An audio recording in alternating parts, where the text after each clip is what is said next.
Nouvelle édition de la rédaction, merci d'être au rendez-vous de l'information. Voici tout de suite les titres de ce journal. Ulcérés par le report de la séance consacrée à la grille des salaires, faute de quorum, les salariés du secteur public sont une nouvelle fois descendus dans la rue pour exprimer leur colère. Et face aux menaces des syndicats de perturber la fin de l'année scolaire, le ministre de l'Éducation appelle les députés à s'accorder et assure que les examens officiels auront lieu à la date prévue. Les rebelles syriens gagnent du terrain dans la province d'Idlib. Leurs frères d'armes à Hama enlèvent 6 enquêteurs de l'OIAC en mission et leurs 5 chauffeurs. Dernier jour d'une présidentielle qui devrait être sans surprise en Égypte. Le grand favori, c'est l'ancien chef de l'état-major, El-Sisi. Les premiers résultats devraient être connus vers 23h, heure de Beyrouth. C'était prévu. Plusieurs députés du 8 et du 14 mars ont boycotté ce matin la séance parlementaire consacrée à l'examen du projet de loi sur la grille des salaires. Conséquence, la séance a été reportée au 10 juin, faute de quorum. Ces derniers jours, plusieurs partis, dont les forces libanaises, les Kataeb et les Aounistes, ont annoncé leur intention de ne pas assister à la séance. Leur argument ? En situation de vacances à la présidence de la République, la Chambre ne peut légiférer. Seul le Hezbollah avait ouvertement affiché son intention de participer à la séance pour, a-t-il dit, mettre fin aux tensions que ce dossier engendre dans le pays et aux menaces des syndicats de perturber la fin de l'année scolaire. Ulcérés par l'absence de certains députés au Parlement et par le report de la séance consacrée à la grille des salaires, les salariés du secteur public sont une nouvelle fois descendus dans la rue pour exprimer leur colère. Ils se sont rassemblés devant le ministère de l'Éducation à Beyrouth, tout un symbole pour les leaders des grands syndicats qui ont menacé de perturber la fin de l'année scolaire. Ils envisagent notamment d'appeler au boycott de la correction des examens officiels, mais aussi de paralyser les ministères et les administrations publiques. Les responsables syndicaux ont averti qu'ils ne reculeraient pas. Ils ont d'ailleurs posé un ultimatum aux parlementaires leur donnant jusqu'au 7 juin pour valider la nouvelle grille des salaires. Une grille qui, selon les syndicats, doit garantir les droits et les demandes de tous les secteurs sans exception.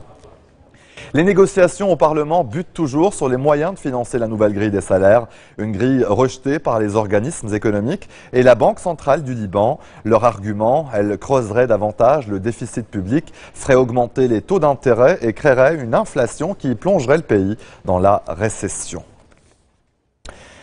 Le ministre libanais de l'Éducation, Elias Boussahab, a d'ailleurs tenu ce midi en point de presse. Il a assuré que les examens officiels auront lieu à la date prévue, soit le 7 juin pour les examens du brevet et le 13 juin pour les examens du baccalauréat.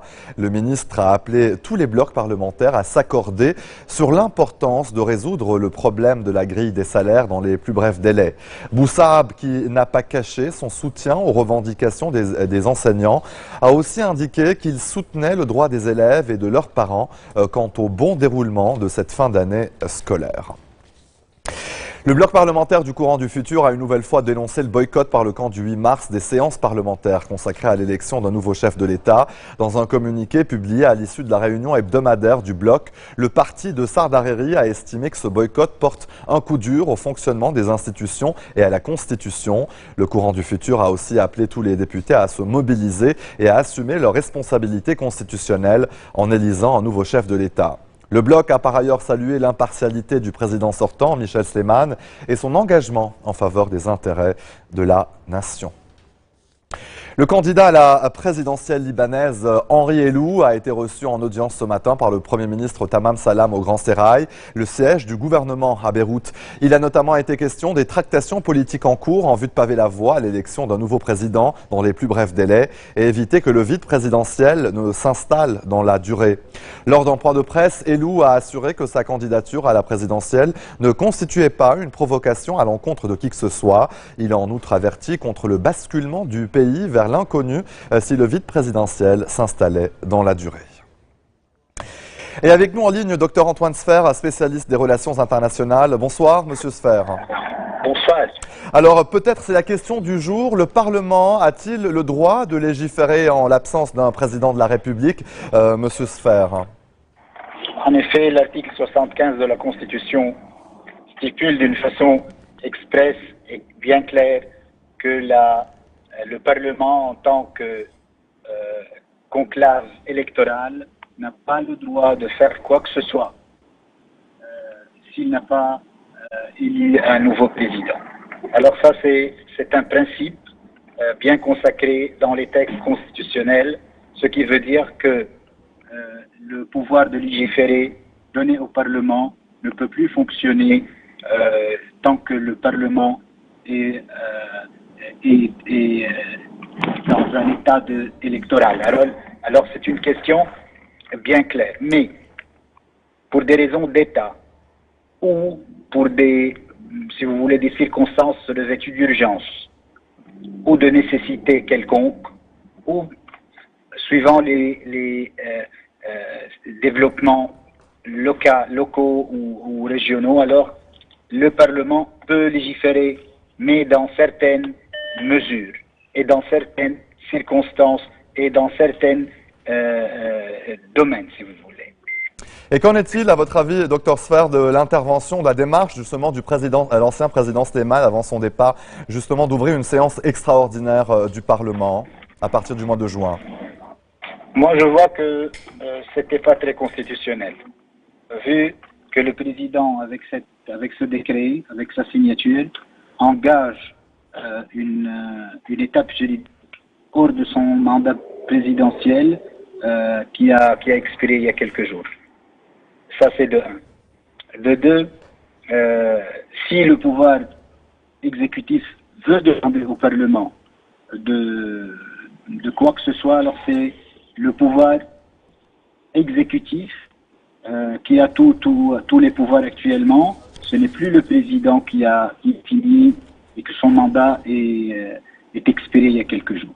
Mais à mon avis, le Parlement ne peut plus légiférer jusqu'à l'élection d'un nouveau président, d'une part, et d'autre part, dans des circonstances revêtues d'urgence ou de haute nécessité, si vous voulez, ou pour des raisons d'État, il peut légiférer. Excusez-moi, je conduis, je suis en trafic, alors c'est pour cela que je n'arrive pas à bien me concentrer. Il n'y a aucun souci, Monsieur Sfer. Peut-être une dernière question, s'il s'agit justement de ce vide présidentiel. Comment avez-vous vécu justement ce départ du président Sleiman, et êtes-vous en tout cas confiant quant à la capacité des députés libanais à s'accorder pour élire un nouveau chef de l'État?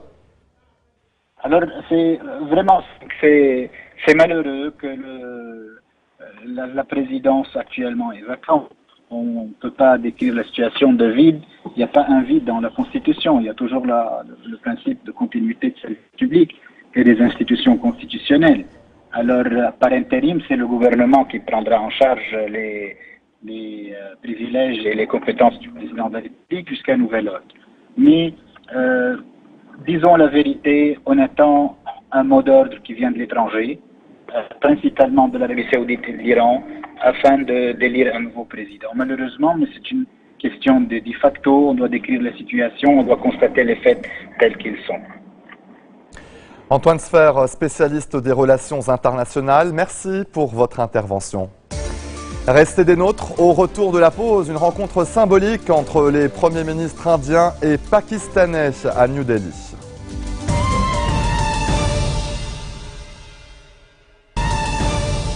Retour sur le plateau de l'info, les rebelles ont gagné du terrain dans la province d'Idlib, dans le nord-ouest de la Syrie. Ils se sont emparés de plusieurs barrages de l'armée, des avancées qui pourraient leur permettre de prendre 2 bases importantes.